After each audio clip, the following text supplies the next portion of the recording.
স্থানীয় সময় বুধবার যুক্তরাষ্ট্রের রাজধানী ওয়াশিংটন ডিসিতে অতর্কিত হামলার শিকার হন ন্যাশনাল গার্ডের 2 সদস্য। পুলিশ জানায় খুব কাছ থেকে ছোড়া হয় গুলি।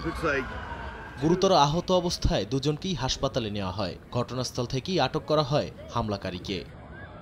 গণমাধ্যম জানায় সন্দেহভাজন একজন 29 বছর বয়সী আফগান নাগরিক। তিনি 2021 সালে আশ্রয়প্রার্থী হিসেবে যুক্তরাষ্ট্রে প্রবেশ করেছিলেন। সিবিএস নিউজ জানায় হামলাকারী 10 থেকে 15 রাউন্ড গুলি ছোড়ে।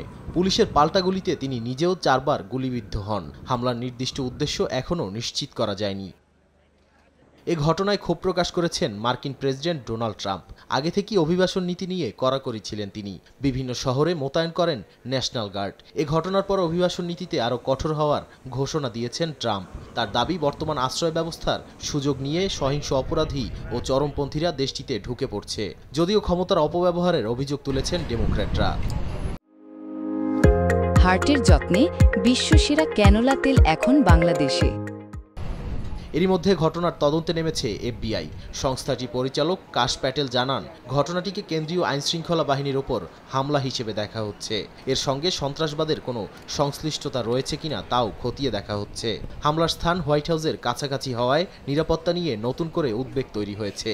থ্যাঙ্কসগিভিং ডের প্যারেডে নিরাপত্তা জোরদারের সিদ্ধান্ত নিয়েছে কর্তৃপক্ষ। নাদিম মারজান, সময় সংবাদ।